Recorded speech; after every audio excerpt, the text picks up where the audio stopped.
কি রে রিয়া, তুই দাঁড়িয়ে দাঁড়িয়ে হাঁ করে কি দেখছিস? তুই কি দেখতে পাচ্ছিস না আমাদের খাওয়া দাওয়া হয়ে গেছে? তুই এখন এই সমস্ত থালা বাসন ধুয়ে সব পরিষ্কার করে রাখ। আর শোন, কাজে কোনো রকম ফাঁকি দিবি না। কাজে ফাঁকি আমার একদমই পছন্দ না, বুঝতে পেরেছিস?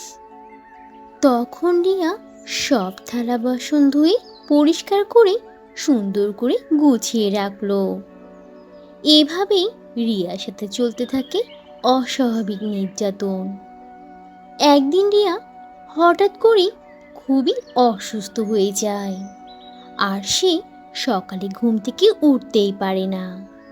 তখন তার চাচিমা তার পাশে এসে রাগান্বিত হয়ে বলে, এই যে রাজরানী, আপনি যে এখনো পর্যন্ত ঘুম থেকে উঠেন নাই। সূর্য তো দেখি মাথার উপরে উঠে গেছে। তা আপনি কখন উঠবেন? আর বাসার কাজ কখন করবেন শুনি? আর বাচ্চাদের সকালের নাস্তা, তাদের স্কুলের টিফিন এসব কখন বানাবেন শুনি তো? চাচিমার কথা শুনে তখন রিয়া বলে, চাচিমা, আজকে আমার শরীরটা খুবই খারাপ লাগছে গো। আমি কোনোভাবেই উঠতে পারছি না। আর এই অবস্থায় এখন আমি কিভাবে কাজ করব আপনি বলেন। আর আমার শরীরটা ভীষণ খারাপ লাগছে গো। আমি কিভাবে কি করব? রিয়ার এমন অসুস্থতার কথা শুনেও রিয়ার চাচিমা তার সুস্থতার ব্যবস্থা না করে উল্টা রিয়ার উপর চিৎকার করে বলে, কি এত বড় স্পর্ধা! আমার মুখের উপরে তুই কথা শোনাচ্ছিস? দাঁড়া, তোকে আমি মজা দেখাচ্ছি। ওঠ, ওঠ বলছি। তুই এখনই উঠবি, আর নয়তো আমি তোকে টেনে তুলে দিব বলে দিলাম। আর হ্যাঁ শোন, আমি তোকে একটা কথা ভালোভাবে বলে দিচ্ছি, কান খুলে শোন।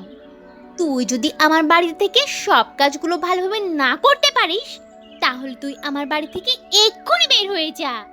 আমি তোকে বসিয়ে বসিয়ে খেতে দিতে পারবো না, এই বলে দিলাম। এখন সিদ্ধান্ত তোর, কি করবি আমাকে দ্রুত জানা। রিয়া এতটা অসুস্থ জেনেও চাচিমার মুখে এমন কঠিন কঠিন কথা শোনার পর রিয়া এখন কি করবে, সেই সবটা থাকছে পরের পর্বে। তো বন্ধুরা, এই ছিল আজকের গল্প। গল্পটি থেকে কি শিক্ষা পেলে তা অবশ্যই কমেন্ট করে জানাবে। আর ভালো লেগে থাকলে একটা লাইক করে দেবে। আর এখনো যদি চ্যানেলটি সাবস্ক্রাইব না করে থাকো, তাহলে এখনই লাল রঙের বাটনটি চেপে চ্যানেলটিকে সাবস্ক্রাইব করে দাও। আর অল দি নোটিফিকেশন প্রেস করে রাখো। তাহলে বন্ধুরা, আজ এখানেই শেষ করছি। আবার দেখা হবে নতুন কোনো ভিডিওতে, নতুন কোনো গল্প নিয়ে।